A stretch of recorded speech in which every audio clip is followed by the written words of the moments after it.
Okey, selamat pagi semua kelas tingkatan 3. Hari ini cikgu akan bermulakan kelas yang berkaitan dengan bab pertama, iaitu pakaian tradisional dan perhiasan diri. Okey, bagi sesiapa yang ada buku, boleh keluarkan buku anda. Bagi yang belum ada buku, tak apa, kita guna video ini saja untuk belajar. Okey.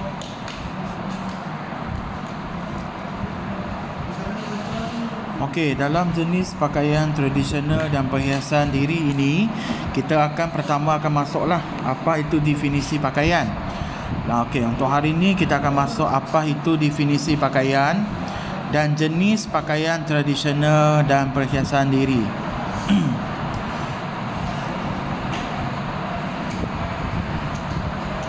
Okey, definisi bagi pakaian.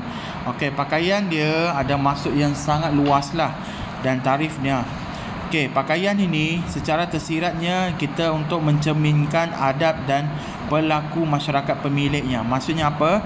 Kita nampak je jenis bangsa pakai baju itu, kita dah tahu automatik, kita tahu adat dan budaya bangsa tersebut. Okey, dalam tradisional budaya, pakaian ini dikaitkan dengan upacara dan adat istiadat. Maksudnya apa? Untuk zaman sekarang, kita pakai pakaian tu hanya untuk masa tertentu atau berkaitan dengan hari perayaan mereka ke, upacara yang tentang nak kahwin ke, semua tu. Jadi pakaian dia maksudnya luas lah. Bukan setakat kita hanya tahu pakaian untuk menutup aurat sahaja. Okey. Untuk seterusnya kita akan pergi jenis pakaian Melayu, iaitu lelaki dulu. Okey, ini kamu nampak, ini apa ni? Ini pakaian Melayu lah. Okey, pakaian sikap. Bagi bahasa Melayu, nama dia pakaian sikap. Okey, baju sikap berleher cengkak musang dengan pemakaian satu butang. Okey, maksud dia kalau baju sikap ini, kalau leher cengkak musang ni dia satu butang saja. Tengok yang bawah ni langsung tak ada butang. Yang bawah ni tak ada butang. Anak baju di bahagian dalam dipadankan dengan baju sikap perpotongan lurus. Dua ni lurus dengan perlahan di hadapan. Okey, maksud dia kalau kamu ingat baju sikap ini cengkak berleher cengkak musang hanya satu button sahaja. Ini je yang kamu kena ingat. Okey, seterusnya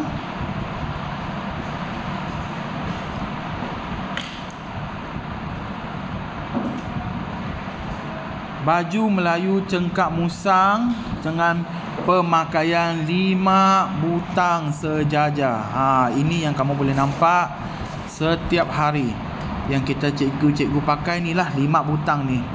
Okey, pemakaian samping diikat, ini samping. Di tepi dengan keris hiasan, ada satu keris di sini, disisip di hadapan. Okey, ini baju Melayu cengkak musang yang pemakaian 5 butang sejajar. Ini biasanya orang kahwin lah, orang kahwin baru dia pakai lah. Okey, ini bukan baju Islam, ini baju bangsa Melayu. Okey, seterusnya kita akan pergi baju Melayu teluk belangga. Okey, teluk belangga ni macam mana? Dia hanya satu butang juga. Okey, ini pun selalu kita pakai. Okey, biasanya butangnya di atas saja. Butangnya di atas, maka tidak pakai lagi lah. Yang di bawah tak ada butang. Okey, maksud dia baju ini pemakaian satu butang sebagai pelengkap gaya. Dia hanya untuk hiasan saja. Nampak ada bergaya sikit lah pakaian ini.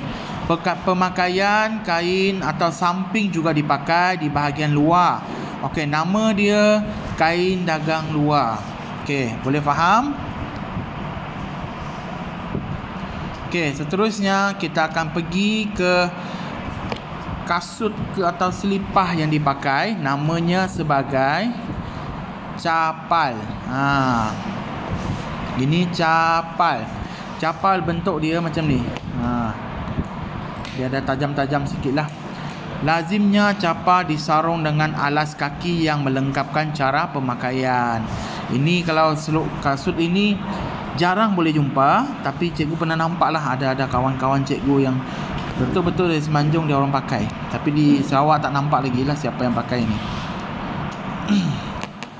Okay, lepas tu kita akan tengok tengkolok. Ini tengkolok ni yang selalu siapa pakai? Siapa yang pakai selalu kita nampak ni? Biasanya Sultan, Perdana Menteri, semua ni Agong yang pakai lah. Tengkolok ni digubah daripada sebidang kain persegi dilipat, disusun, dibentuk dengan berbentuk gaya. Tengkolok ni banyak jenis lah. Dia ikut negeri jugalah yang macam mana bentuk dia. Biasanya semua kita panggil dia adalah tengkolok. Okay, next. Keris. Ini untuk pada zaman dulu dia punya Dia punya fungsi adalah selain digunakan sebagai senjata, keris juga berperanan dalam upacara adat istiadat istana sehingga dalam kalangan rakyat biasa. Maksudnya keris ni bukan hanya kerabat diraja boleh pakai, orang biasa pun boleh pakai. Okey, butang baju Melayu. Ini butang baju Melayu ni dia untuk yang kita punya baju Melayu lah. Dia punya butang tu boleh dicabut. Tapi berbagai jenis lah, macam-macam jenis. Tapi hanya tahu untuk baju sikap dan baju Melayu Teluk Belanda hanya guna satu butang saja. Maka bagi cengkak musang ada 3 atau 5 butang. Itulah beza dia. Okey, samping. Samping ini dipakai di luar baju, namanya dagang luar. Manakala pakai dalam baju, maksud dia dagang dalam. Okey, bagi wanita pula. Okey, wanita pula dia ada baju kurung Teluk Belanga. Okey, Teluk Belanga ni macam mana? Baju kurung dengan pemakaian satu butang sahaja, atau korongsang di leher baju. Satu je dia punya butang. Baju ini mempunyai kekek pesak dengan pandangan kain susun. Okey, digaris sebagai ombak alun. Okey, maksudnya di bawah ni semua dia tersusun dan ada ombak alunnya. 3 cucuk sanggul tersemak kemas di kepala. Ada 3 cucuk dia.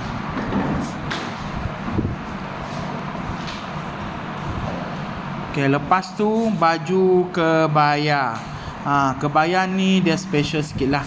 Yang boleh nampak dia pakaian dia buka di tengah-tengah ni. Ini nama kebaya lah.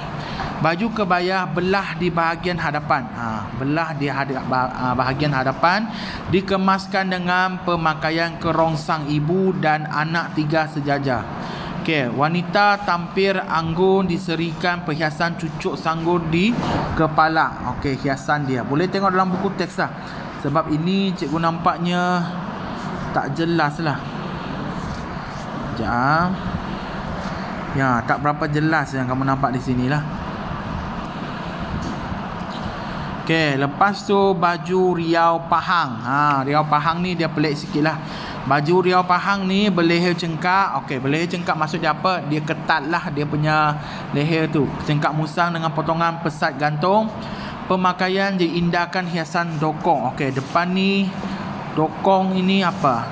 Dokoh ni maksudnya ini anding-anding yang macam ni. Ada macam bulan lah. Bentuk dia macam bulan. Kantung sikit. Okey, sanggul, lintang dan gendek sebagai penyeri wajah pemakainya. Okey, inilah tempat dia. Faham? Okey. Seterusnya kita akan pergi baju kurung cengkak musang. Cengkak musang berapa button? 3 butang sahaja. Okey, maksud sama jugalah. Ada juga sanggul lintah di atas, lepas tu ada 3 button di depannya. Ini dia punya baju kurung cengkak musang. Okey, baju kurung kedah. Kedah dia lengan pendek sikit lah. Boleh nampak bezah dia. Baju kurung kedah ni dia lengan pendek sikit.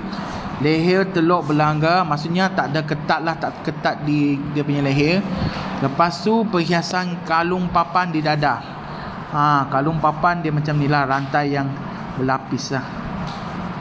Rantai. Baju dipadankan dengan kain lipatan, bertakum dan berselisih di hadapan. Ini baju kurung Kedah. Okey, lepas tu perhiasan Melayu masyarakat ni banyaklah. Ini adalah gendik, letas di depan, ketik. Lepas tu sanggul lintang.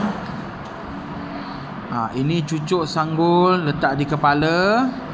Ini pending. Pending biasanya pakai di tali pinggang lah. Wanita yang pakai lah. Okey, ini adalah tokol, kalut papang, kerongsang berantai, kerongsang ibu dan anak, cincin, sumbang, gelang kaki, gelang tangan, tali pinggang, anting-anting.